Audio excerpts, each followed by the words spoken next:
हे आत्मन, अनंत काल से असत्य और अज्ञान के अंधेरे में अनंत जीव इस संसार में परिभ्रमण कर रहे हैं। चार गति में परिभ्रमण करते हुए निरंतर जन्म मरण कर रहे हैं। परंतु संसार के इन अनंत जीवों में जब किसी भव्य जीव को सद्गुरु के परम योग से सत्य की दिशा प्राप्त होती है, अंतर्दृष्टि उजागर होती है, तब प्रारंभ होती है एक यात्रा, जन्म मरण से मुक्ति के पुरुषार्थ की आत्म यात्रा। आज ज्ञात हो रहा है, नम्र मुनि के परम योग से सत्य की दिशा पाकर नौ भव्य जीव सुसज्ज हो रहे हैं, मुक्ति के पुरुषार्थ की यात्रा पर प्रयाण करने। जम्बू द्वीप के भरत क्षेत्र की भारत भूमि के गिरनार क्षेत्र से नौ आत्मा प्रारंभ कर रहे हैं अपने आत्म कल्याण की यात्रा, आत्म यात्रा। त्याग से वैराग्य और वैराग्य से वितराग की अनन्य यात्रा, संसार से संयम और संयम से सिद्धत्व की पावन यात्रा, पामर से पावन और पावन से परमात्मा बनने की परम यात्रा, अभयदान से आत्म कल्याण और आत्म कल्याण से मोक्ष प्राप्ति की मंगल यात्रा, आत्म यात्रा।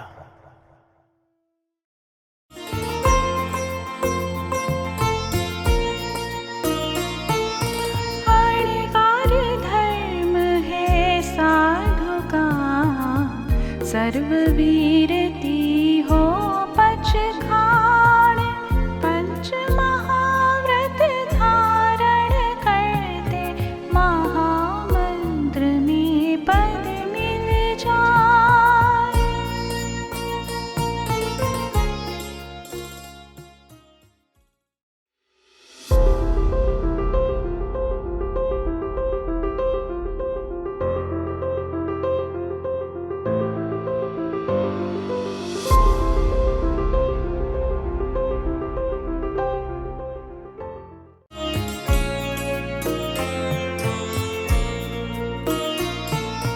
सर्वजीव मम जीव सम, अहिंसा धर्म महान, राग द्वेष को जीत कर ही आत्म परमात्मा होया।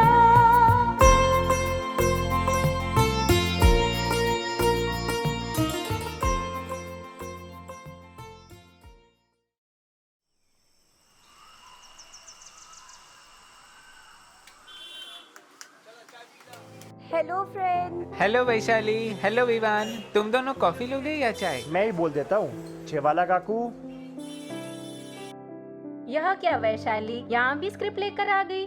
हाँ श्रद्धा, अब शो को ज्यादा वक्त नहीं रहा ना, सुनो बंधुओं, आज तुम्हें रोमांचक कथा सुनाते हैं। लो, ये तो तैयार ही रहता है।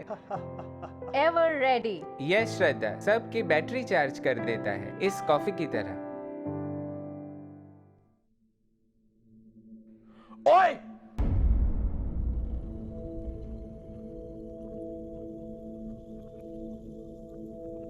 एक तो चाय और कुछ नमकीन देना।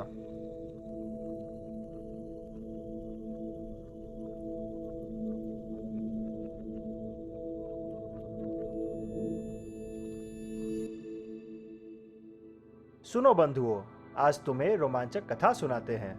नेमी प्रभु और राजुल के वैराग्य का दृश्य दिखाते हैं। दृश्य है, बारात निकल रही है। वितरागी नेमीनाथ निर्लिप्त भाव से रथ पर सवार है। लोगों में उल्लास है। आगे वैशाली। सुनिए, आगे बढ़े तो देखा कांटों की है बाढ़ लगी। नाना पशुगण बंधे वहाँ, क्रंदन एवं चित्कार मची। पूछा जब तो कहाँ इन्हें म्लेच्छ भोजन हेतु बनवाते हैं।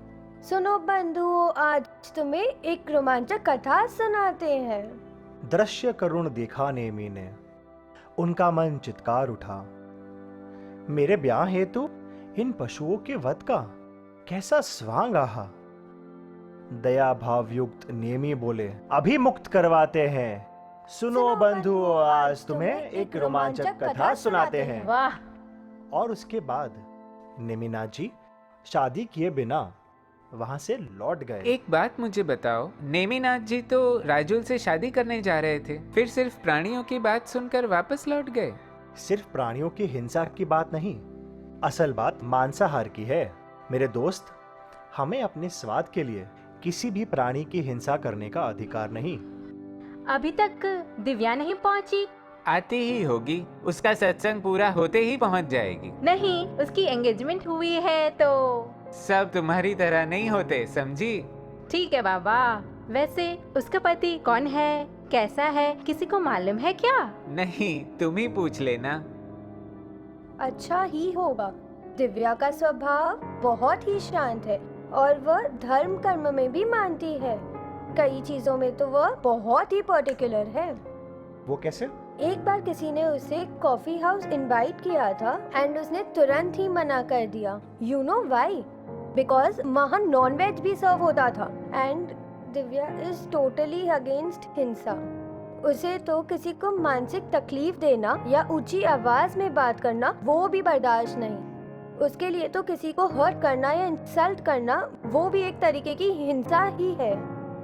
ओके। बड़े उच्च विचार है।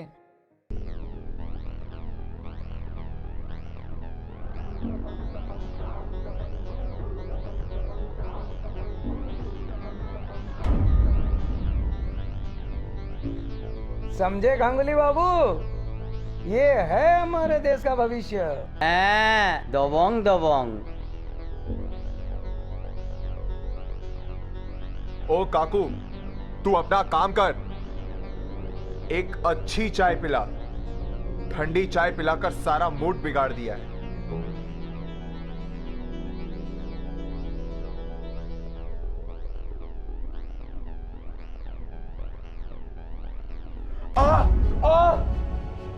अबे छेवाले, तेरी आंखें फूटी हुई है क्या? दिखता नहीं है? गर्मा गर्म चाय मेरे जीन्स पे गिरा दी। तू सामने आ, आज तेरी खैर नहीं।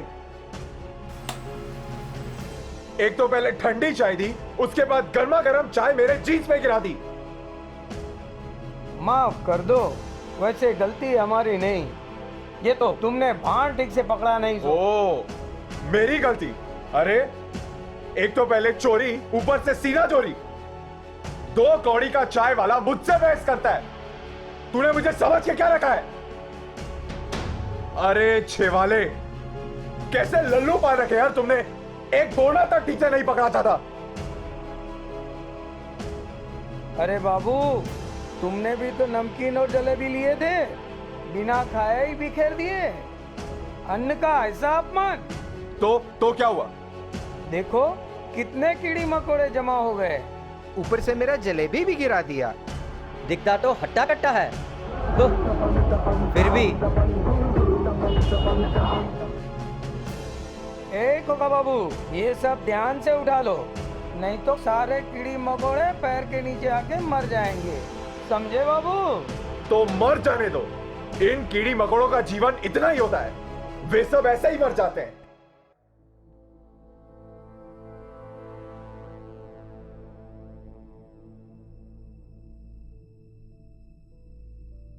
बाबू, गर्मा गर्म चाय बनाए देते हैं, बस अब शांति से बैठिए। छोड़, नहीं पीनी है चाय। छेवाले, आज तेरा दिन अच्छा है, बच गया। नहीं तो मेरे एक घुसे में तुझे जमीन चटा देता। अभी कहीं मुझे जाना है, सो बच गया। कहा ना, आज तेरा दिन अच्छा है।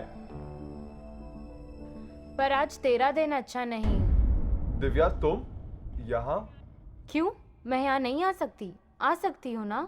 हाँ, किंतु आज, अभी। हाँ, आज और अभी। आज ही नहीं आती तो तुम्हारे असली रूप को कैसे देख पाती? मैंने तो तुम पर विश्वास किया, तुम्हारी बातों पर विश्वास किया। जब तुम पहली बार मेरे साथ असारी आए थे, जहाँ बेजुबान बीमार प्राणियों की सेवा होती है, तो मुझे भी लगा कि तुम्हें भी इन प्राणियों से प्रेम है, दया है, केयर है। I thought I'm lucky, but I was wrong. आज मैं समझी कि कोई कितना बड़ा बहरूपिया हो सकता है। यह तो परमात्मा की कृपा है कि शादी से पहले ही यह बात मुझे पता चल गई। आज मैं समझी कि तुम बात बात पर क्यों गुस्सा हो जाते थे। छोटी छोटी बातों पर गुस्सा होना, बेवजह विवाद करना, यह तो तुम्हारा स्वभाव है। कहते हैं ना कि जैसा हो अन्न वैसा हो मन। कितनी भी छिपाने की कोशिश कर लो, आखिर में सच्चाई सामने आ ही गई।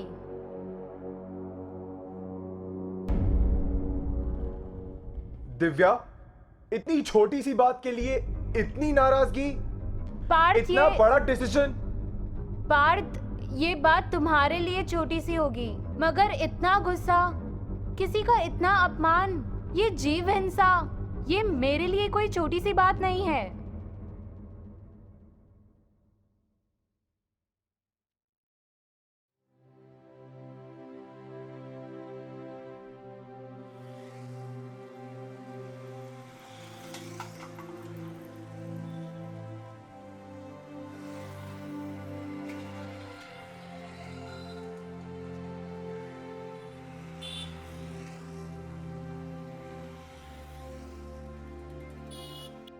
Don't worry Divya.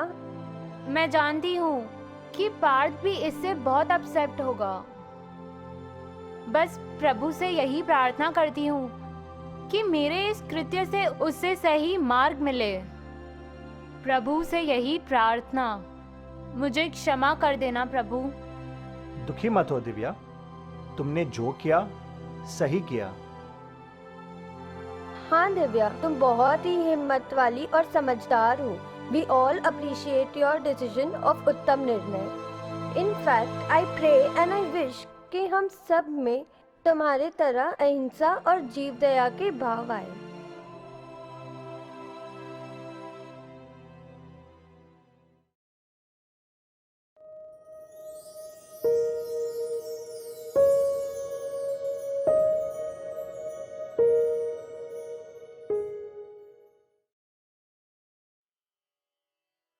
हे प्रवज्या पथ के पथिक, हर एक व्रत का प्राण अहिंसा है।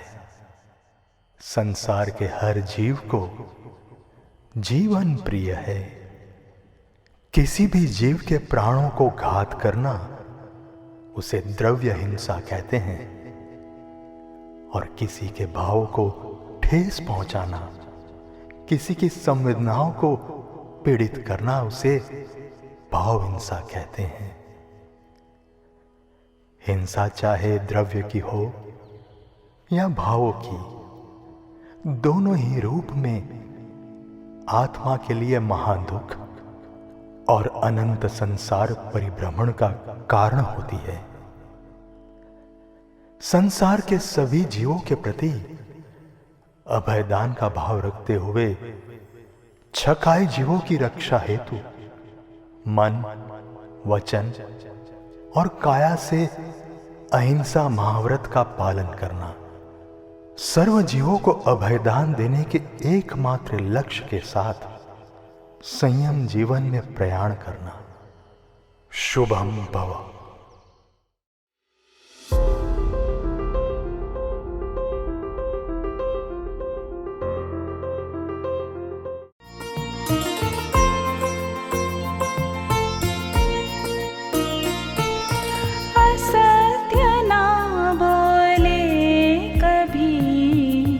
सदा सत्य की राह चले, प्रतिकूलता में ना डिगे कभी, सो ही वितरागी होए।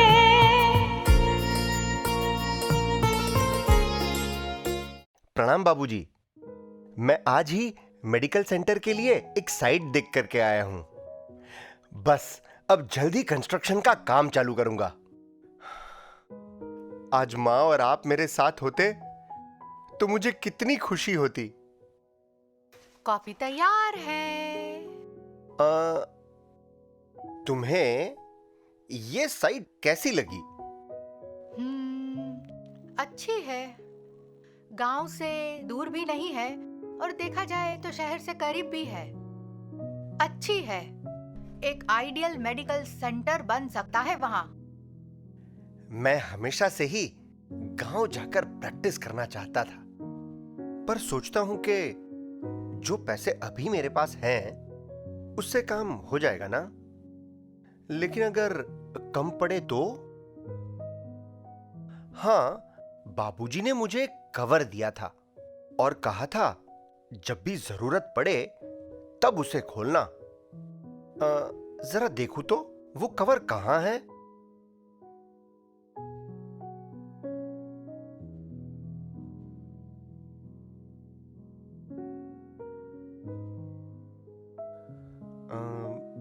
देखूं क्या है इसमें।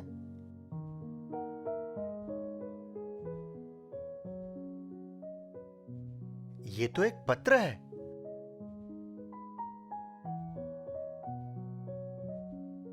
सुशांत, मेरे काबिल बेटे, जब तुम इस पत्र को पढ़ रहे होगे तब मैं नहीं होऊंगा, पर मुझे खुशी है कि तुम अब आत्मनिर्भर हो। हाँ, इस पत्र के साथ एक और छोटा सा कवर है। उसमें एक रुक्का है, सेठ रायचंद जी के नाम। असल में कुछ समय पहले मैंने सेठ रायचंद जी को 5 कीमती हीरे दिए हुए हैं, मेरे जीवन भर की पूंजी। उन्होंने वादा किया है कि इस रुके को जब भी आप या आपका बेटा सुशांत लाएगा, मैं वो 5 हीरे सौंप दूंगा। सेठ रायचंद जी एक भले आदमी हैं। बेटे, अगर कभी पैसों की जरूरत आ पड़े तो निसंकोच होकर ये रुक्का और पत्र उन्हें दिखलाना। वे तुम्हें हमारी अमानत लौटा देंगे। पैसे किसी कल्याणकारी कार्य में लगे, पूंजी का सदुपयोग हो। बस इस बात का ख्याल रखना। आगे तुम स्वयं समझदार हो। आशीर्वाद। और ये रहा सेठ रायचंद के नाम का रुक्का।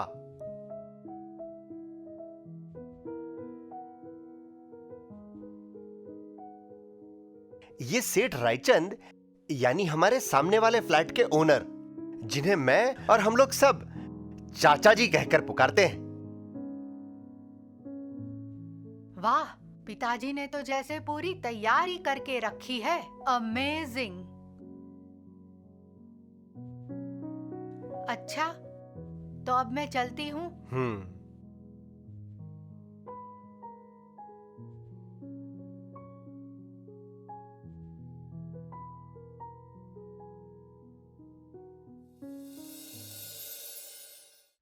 आज जब मैंने सुशांत को उसके फ्लैट की चाबी लौटाई, तभी मुझे उसके पिताजी की दी हुई अमानत का ख्याल आया। उन 5 नायाब हीरों में से मैंने सिर्फ एक हीरा निकाल के बेचा है, और देखो सभी प्रॉब्लम सॉल्व। चाचा जी, अरे चाचा जी। हाँ बोलो सुशांत, कुछ काम था क्या? मेरे पिताजी ने हमेशा कहा है कि सेठ रायचंद पर यानी आप पर पूरा भरोसा किया जा सकता है, और इसलिए तो जब जब हमें जरूरत पड़ी तब तब हमारी अमानत आप ही को सौंपी है। और मैंने भी अपने कर्तव्य का हमेशा पालन किया है। चाचा जी, मेरे पिताजी ने आपको एक बॉक्स दिया है जिसमें के 5 कीमती हीरे थे, और कहा था कि जब भी हम में से कोई ये रुक्का लेकर आपके पास आएगा तब आप वो बॉक्स जिसमें के 5 हीरे हैं लौटा देंगे। ये देखिए वो रुक्का और पत्र जिसमें के आपके अंगूठे का निशान भी है। ये क्या बकवास है? तुम्हारे सदगत पिताजी ने ऐसा कोई बॉक्स और तुम जो कह रहे हो ऐसा कोई हीरो का कवर मुझे नहीं दिया है। सो ये झूठा चिट्ठा अपने पास रखो और मुझे माफ करो। आओ मेरे साथ, थोड़ा टहल लो, दिमाग भी दुरुस्त रहेगा और सेहत भी अच्छी रहेगी। चाचा जी, सेहत अच्छी रहे ये तो अच्छी बात है, लेकिन अगर किसी का मन खराब हो जाए तो उसके लिए क्या करना चाहिए? उसके लिए तुम कहना क्या चाहते हो? मन भी तो एक बॉक्स की तरह ही है, उसमें भी 5 हीरे हैं। अगर किसी एक में विकार आ जाए, जीवन जहर बन जाता है। सेठ रायचंद जी, मेरे पिताजी की दी हुई अमानत, वो 5 हीरे सीधे सीधे मुझे लौटा दीजिए। भलाई का तो जमाना ही नहीं रहा। मैंने कहा ना एक बार, मेरे पास ना ही कोई बॉक्स है और ना ही कोई हीरे। क्या सबूत है तुम्हारे पास? सबूत? ठीक है चाचा जी, जैसी आपकी मर्जी।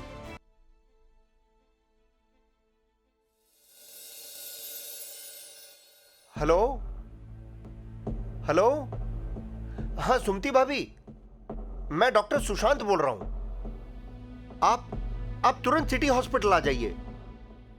हाँ, वासवी का एक्सीडेंट हो गया है। हाँ हाँ, चिंता की कोई बात नहीं है। हाँ हाँ, लेकिन आप तुरंत यहां पर आ जाइए। डॉक्टर मैत्री। सुशांत, पहले ब्लड, इट्स अर्जेंट। कैसे करेंगे? चिंता की कोई बात नहीं, ब्लड मैं दूंगा, तुम तैयारी करो। ओके।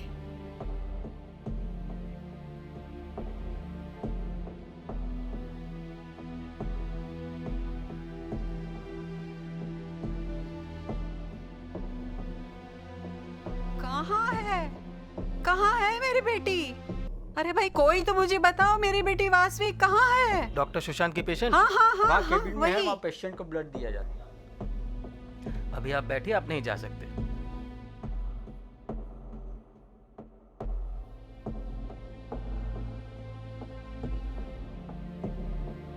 सुशांत, ये क्या हुआ? हाँ मेरी वासवी? भाभी, चिंता की कोई बात नहीं, आप आराम से बैठिए। चिंता की कोई बात नहीं, हम कर रहे हैं। वासवी, मेरी बच्ची। बाबूजी, शांत शांत। वासवी।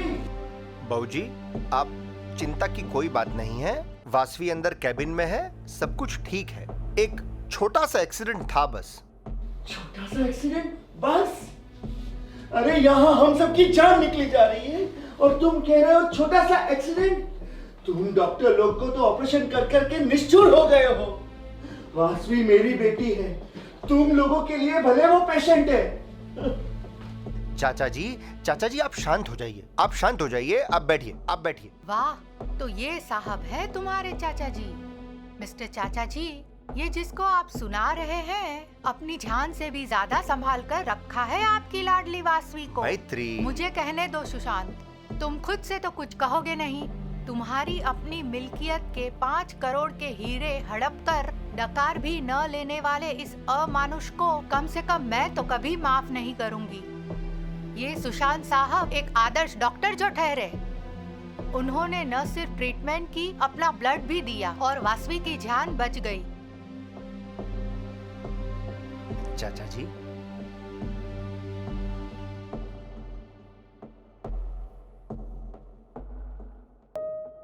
बाबूजी, ये आपने अच्छा नहीं किया। वासवी के पिताजी आप पे कितना विश्वास करते थे, आपने उनके बारे में भी नहीं सोचा। आपने न किसी की अमानत को हड़पने का पाप किया, बल्कि हमें भी उसका हिस्सेदार बना दिया। बच्चों को भी नहीं छोड़ा। तुम्हारा, पूरे परिवार का, आप सबका मैं गुनहगार हूं। सुशांत, तुमने मेरी बेटी की जान बचाई और मैं तुम्हें ही गलत कह रहा था। तुम्हारे सत्य के आगे मैं नतमस्तक हूं। तुमने सही कहा था, मेरी आंखों के सामने असत्य का पर्दा पड़ा हुआ है और तुम्हारे उजले सत्य ने उसे उजागर कर दिया है। मैंने बहुत बड़ा विश्वासघात किया है। मैं तुम्हारी अमानत लौटाने के लिए तैयार हूं। बस करिए चाचा जी, बस करिए। मैंने बहुत बड़ा विश्वासघात किया है। चाचा जी, याद है आप ही ने एक बार कहा था मैं भी तो आपके विवेक की तरह ही हूं। फिर शांत हो जाइए। क्या आप अपनी लाडली वासवी को इस तरह से रोते हुए मिलेंगे? वासवी कहाँ है मेरी बेटी वासवी? वासवी, वासवी, मेरी बच्ची वासवी, मेरी बच्ची।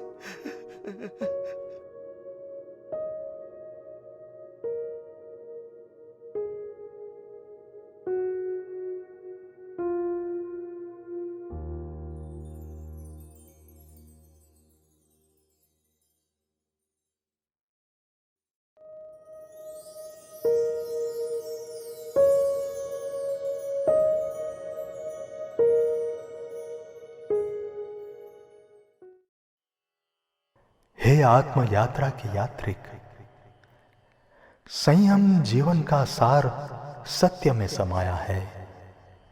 सत्य शाश्वत होता है, सत्य ही पूजनीय है, सत्य ही वंदनीय है, सत्य ही स्वयं भगवान है। हे आत्मन, सत्य महाव्रत की सुंदर आराधना करते हुए आत्मा को विशुद्ध करो। आप अरिहंत पद की प्राप्ति करो, संयम जीवन का प्रारंभ करो। मंगलम भव।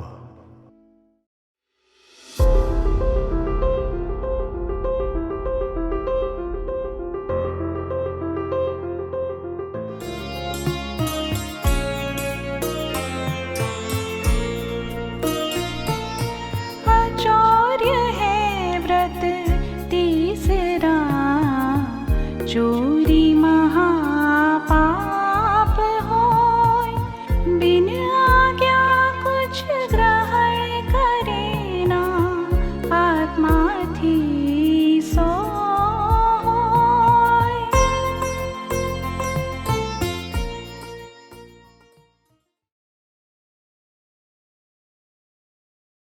नमस्कार दोस्तों, आज मैं आपको एक ईमानदार बालक नंदू की कहानी सुनाता हूँ। एक छोटे से गांव में नंदू अपने निर्धन माता पिता के परिचित एक दद्दू के साथ रहता था। उसे पढ़ाई जो करनी थी। एक दिन ऐसा हुआ कि पास के शहर से दो किसान भाई अपनी फसल बेचकर ट्रैक्टर से अपने घर आ रहे थे। सारी फसल और धान बेचकर जो पैसे मिले थे वो उन्होंने एक थैली में रख लिए थे। अचानक एक गड्ढा आया और ट्रैक्टर उछला और थैली नीचे गिर गई, जिसे दोनों किसान भाई देख नहीं पाए और सीधे चले गए। किंतु हमारे कथा का नायक नंदू जो वहीं से गुजर रहा था, उसकी नजर उस थैली पर पड़ती है और वो उसे उठा लेता है। आइए देखिए कि थैली मिलने के बाद वो क्या करता है, क्या सोचता है। थैली लगता है किसी की गिर गई है और उन्हें मालूम ही नहीं पड़ा। देखो क्या है इसमें। अरे इसमें तो रुपये भरे पड़े हैं, इतने सारे रुपये। लगता है किसी राहगीर के हैं, जरूर वो कोई व्यापारी होगा। इतना बड़ा नुकसान, अब मैं क्या करूं? क्या करना चाहिए? मुझे पैसे लौटाने होंगे, पर इसे मैं कैसे लौटा पाऊंगा? मुझे तो मालूम ही नहीं है कि यह पैसे किसके हैं। जब तक मुझे पक्का पता नहीं चल जाता कि इस थैली का असली मालिक कौन है, तब तक मुझे यह पैसे संभाल के रखने होंगे। इसे मैं अपने पास नहीं रख सकता, घर भी नहीं ले जा सकता। दद्दू देखेंगे तो मारेंगे, कहेंगे इतने पैसे तुम्हारे पास कहाँ से आए, जरूर चोरी की होगी। फिर अपने पास रख लेंगे। पर उनका क्या हाल होगा जिसकी यह थैली है? उन्हें कितना अधिक दुख और कष्ट हो रहा होगा।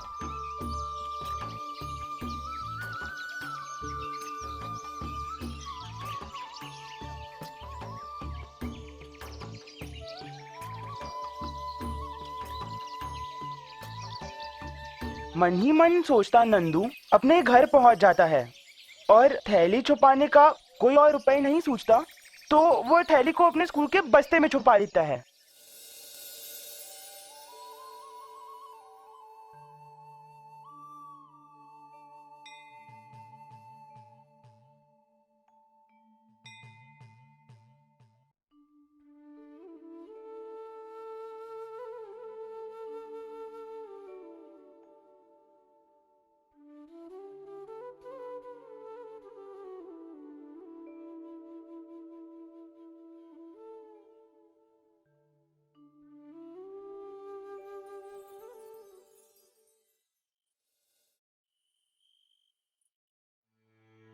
थैली थैली नहीं मिल रही है। क्या? अरे भाई, ये क्या हो गया? पूरे साल की कमाई थैली में भरी थी, रात की यात्रा में कहाँ गिरी होगी कैसे पता चलेगा? किसी को मिली भी होगी तो कोई बताएगा भी नहीं। अरे भाई, भोर में तो मैंने टटोला था, तब तक सलामत थी।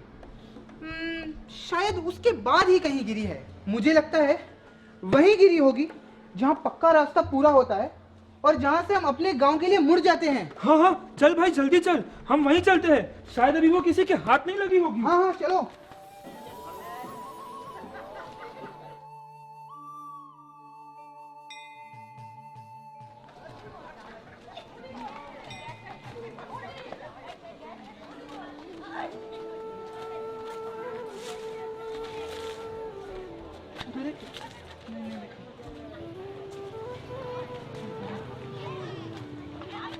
आप लोग क्या ढूंढ रहे हैं? आप लोग जरूर कुछ ढूंढ रहे हैं, जरूर कोई कीमती चीज होगी। अरे कुछ भी ढूंढ रहे हो, तू जा, तुझे क्या मतलब? बताइए ना, आप क्या ढूंढ रहे हैं? शायद मैं आपकी कुछ मदद। अरे चुप भी हो जा और हमें अपना काम करने दे, दिमाग को और खराब मत कर। आपकी थैली खो गई है क्या? हाँ। पहले थैली की पहचान बताइए। थैली पीले रंग की है और उस पर एक सुनहरा पट्टा लगा हुआ है। बहुत बहुत बड़ी तो नहीं है और उसे छोटी भी नहीं कहा जा सकता। आइए मेरे साथ।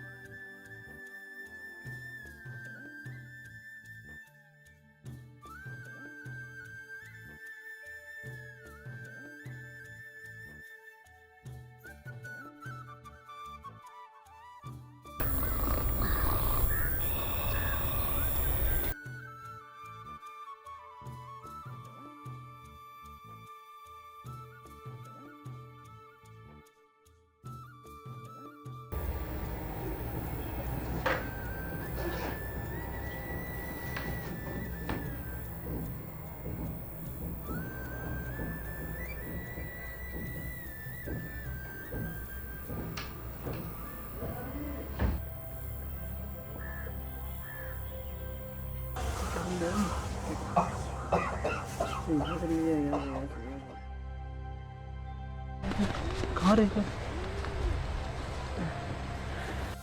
यही तो है हमारी थैली।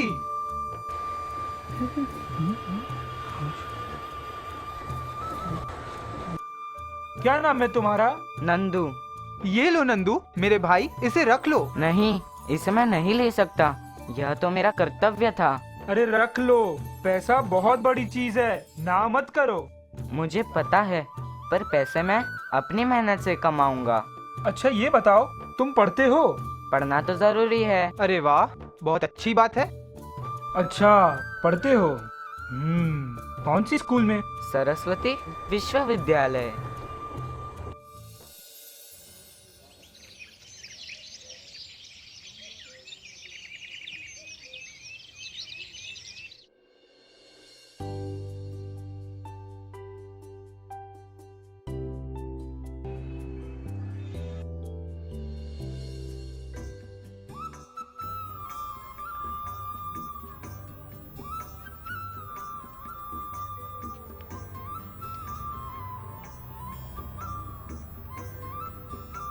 हम इन सब बच्चों के सामने उस बालक नंदू को धन्यवाद देने आए। बेटा नंदू,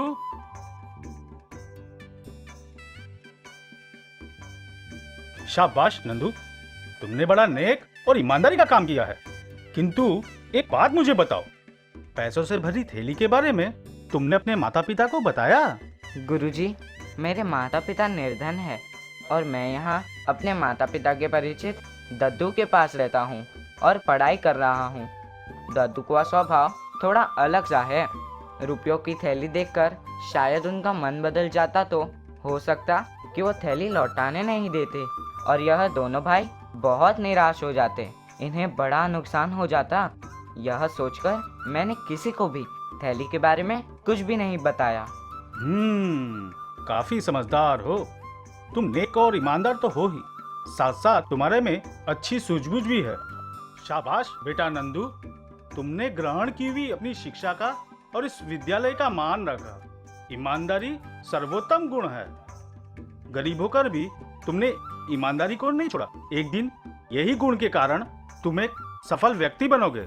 हम सभी की शुभकामनाएं तुम्हारे साथ है।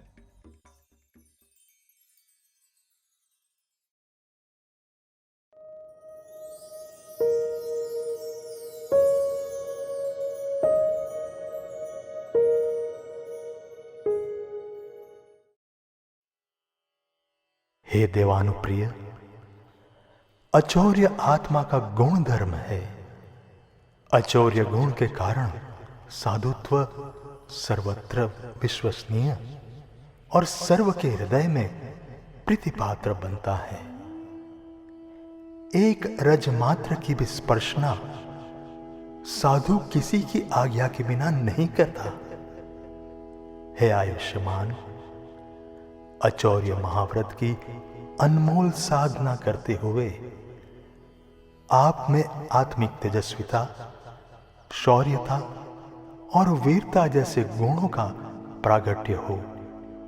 कल्याणम भव।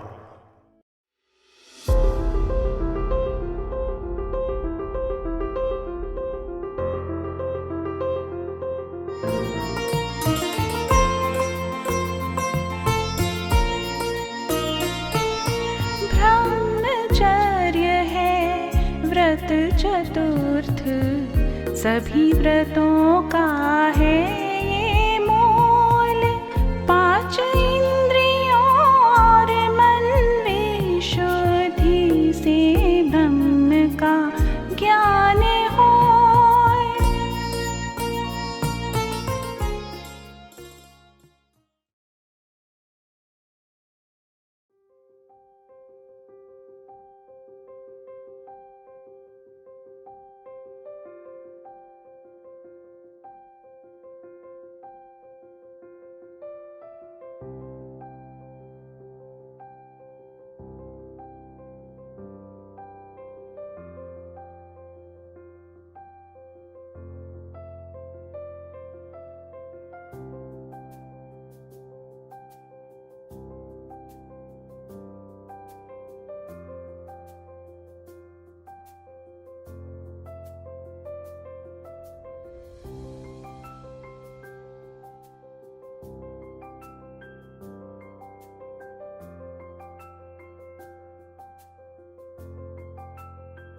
रंजीत बाबू, थोड़ा बैठिए, अभी निकाल देता है। महेश जी, थोड़ा जल्दी करिएगा, ऑफिस छोड़कर आना आप तो समझते ही है। हाँ हाँ, जल्दी करता है, क्या करेगा, जल्दी ही निकालता है। आज तक कभी जानबूझ के देरी किया है? नहीं ना? फिर ओके ओके।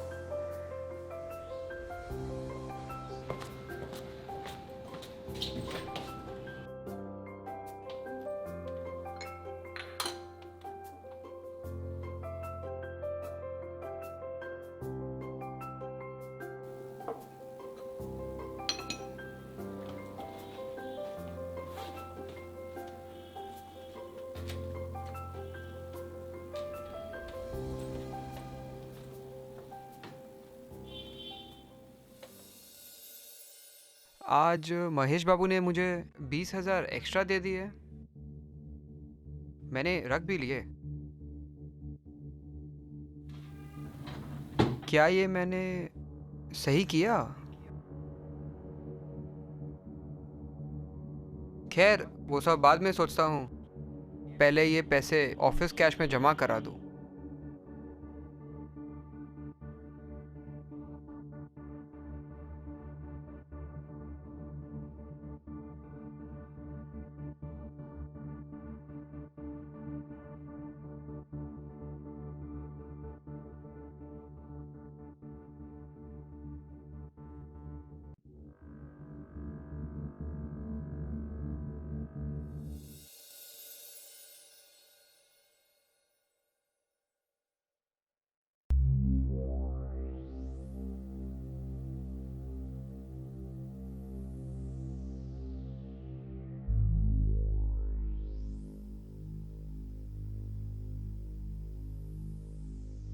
मन में तो आ रहा है कि पैसे लौटा दूं, लेकिन ऐसा मौका भी बार बार नहीं मिलना।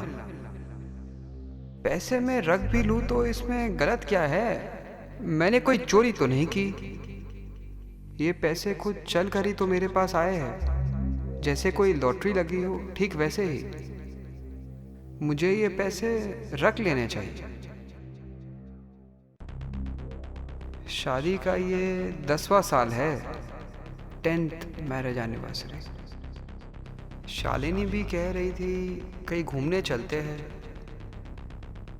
पैसे की प्रॉब्लम तो हमेशा से रही है, सो कई सालों से घूमना फिरना भी नहीं हुआ।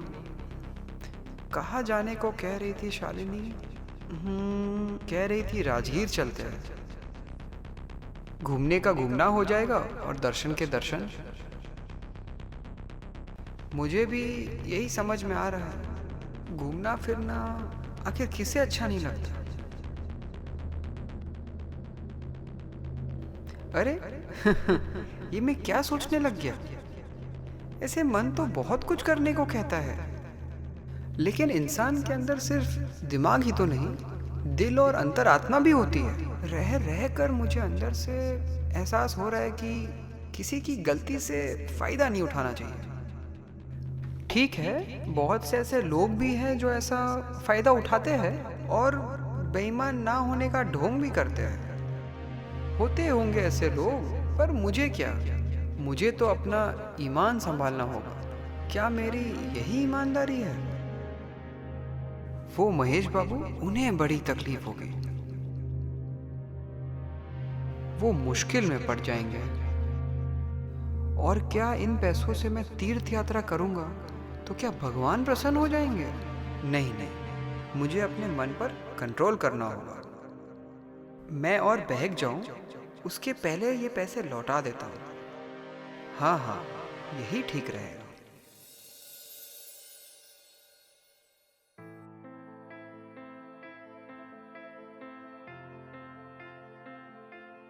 कहिए रंजीत बाबू, क्या बात है? महेश बाबू को खोज रहे हैं? जी। वे तो लंच करने गए हैं। कहिए क्या काम है? मुझे उन्हीं से काम है। वे कब तक लौटेंगे? रोज तो मैं पहले खाना खाने जाता हूँ, आज वो निकल गए हैं। शायद परेशान थे, सो मैंने पूछा नहीं, आते ही होंगे। अच्छा।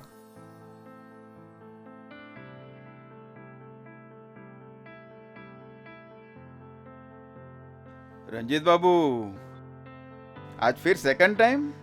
जी हाँ महेश बाबू, आज दूसरी बार। ये लीजिए, अपनी अमानत संभालिए। पूरे 20,000 रुपये है। अरे रंजीत बाबू, ये पैसे लौटाकर आपने मेरे पर कितना बड़ा एहसान किया है आपको नहीं मालूम। हमारा रिटायरमेंट में सिर्फ 2 महीना बाकी है। हमारा 32 साल का सर्विस में आज तक हमसे गड़बड़ी नहीं हुआ। बड़ा बाबू ने हमेशा हमारे वर्क को एप्रिसिएट किया है। हम ऑलवेज मिस्टर क्लीन रहा हूं। आज हमसे मिस्टेक हो गया। वैसे आज टिफिन के बाद का टोटल मिल ही नहीं रहा था। वैसे आज ट्रांजैक्शन भी कुछ ज्यादा ही हुआ था। ये बात अभी हम बड़ा बाबू को जाके कहने ही वाला था, तब तक आप फरिश्ते की माफी खाकर हमारा क्राइसिस को टाल दिया। Thank you, thank you Ranjit दादा, आपका बहुत बहुत धन्यवाद। हमारी तरफ से बच्चों के लिए घर मिठाई लेके जाइएगा। देखिए, मना मत कीजिएगा। महेश बाबू, दादा, आभारी तो मैं हूँ आपका, और मिठाई भी आज मैं ही सबको खिलाऊंगा। अरे रंजीत बाबू, आप किस लिए थैंक यू कह रहे हैं? और मिठाई किस खुशी में खिला रहे हैं रंजीत बाबू? आभार इस बात का है कि 20,000 के चक्कर में मुझे आत्म मूल्यांकन करने का अवसर मिला। महेश बाबू, यदि आपसे ये गलती ना होती तो ना तो मैं द्वंद्व में फंसता और ना ही उससे निकलकर अपनी लोभ वृत्ति पर काबू पाता। माने तो बड़ा कठिन कार्य था। घंटों के मंथन के बाद ही मैं जीत पाया। इस दुर्लभ अवसर के लिए मैं आपका बहुत बहुत आभारी हूँ।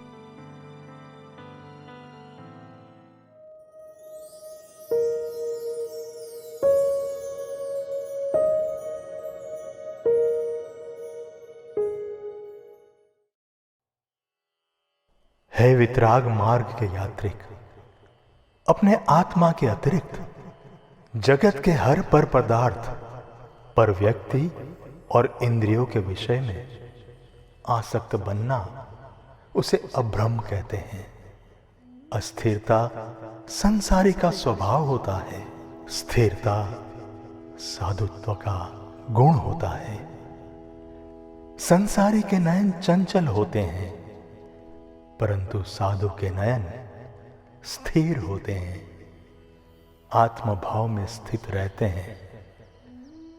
जहां ब्रह्मचर्य है वहां दिव्यता है, जहां ब्रह्मचर्य है वहां पवित्रता है। हे आत्मन, इंद्रियों को संयमित करके ब्रह्मचर्य महाव्रत की अजोड़ आराधना के साथ भगवत्ता को प्राप्त करो। श्रेयम भव।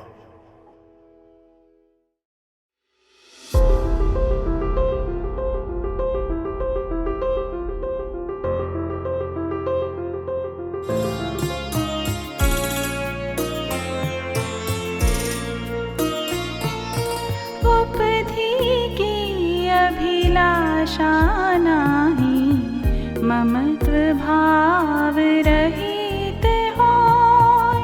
मान अपमान में सम रहे, अपरिग्रही सोई होय।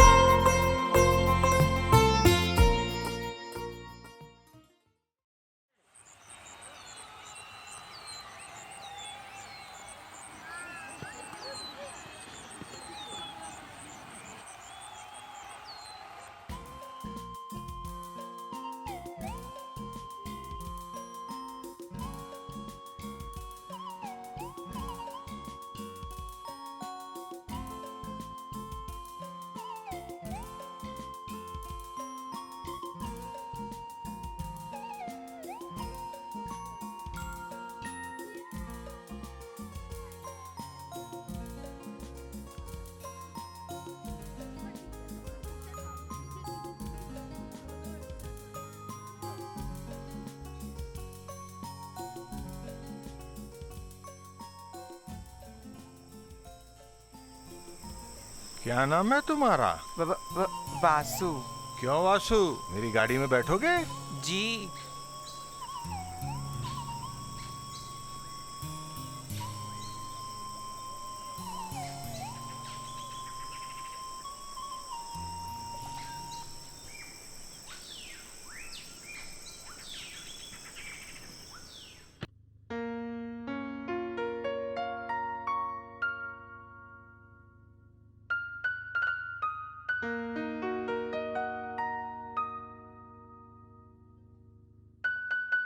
साहब, आपकी कार बहुत अच्छी है।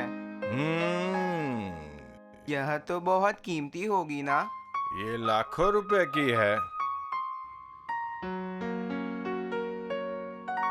इसे खरीदने के लिए तो आपने बहुत मेहनत की होगी। ये कार मुझे मेरे भाई ने उपहार में दी है। वाह, आपके भाई कितने अच्छे हैं। मुझे पता है तुम सोच रहे होगे, काश तुम्हारे पास भी ऐसा कोई भाई होता जो इतनी कीमती कार तुम्हें गिफ्ट में देता। नहीं साहब, मैं तो आपके भाई की तरह बनना चाहता हूँ।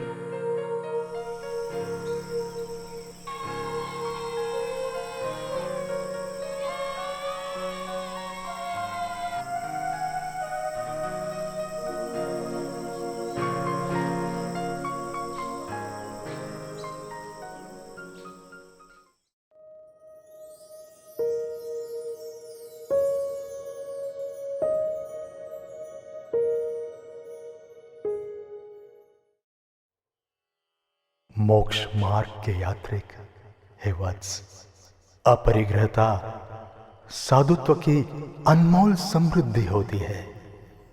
वस्तु, व्यक्ति, मन के विचार, अंतर की भावनाओं के साथ साथ अपनी काया के परिग्रह भाव से भी मुक्त होना, उसे अपरिग्रह कहते हैं। जहां अपरिग्रह है वहां शांति है, समाधि है, निश्चिंतता है। जहां अपरिग्रह है वहीं प्रभुता है।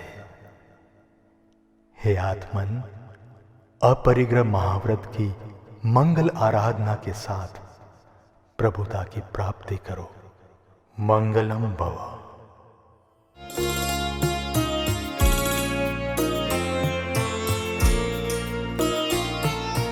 पंच महाव्रत के पालन से साधक साधना करते हैं। है ऐसी शुभेच्छा हमारी, शीघ्रातिशीघ्र मोक्ष हो।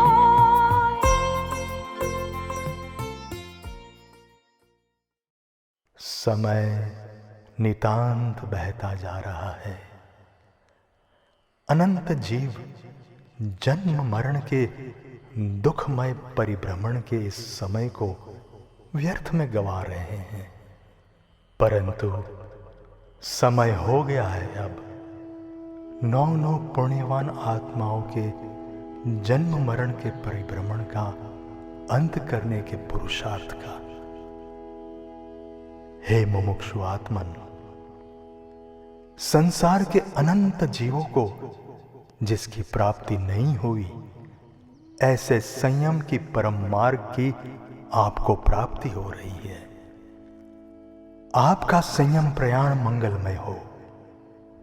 5 महाव्रतों की दीक्षा आपकी आत्मविशुद्धि और आत्मसिद्धि की शिक्षा बनकर आपको भी देहमुक्त सिद्ध पद पर स्थापित करें।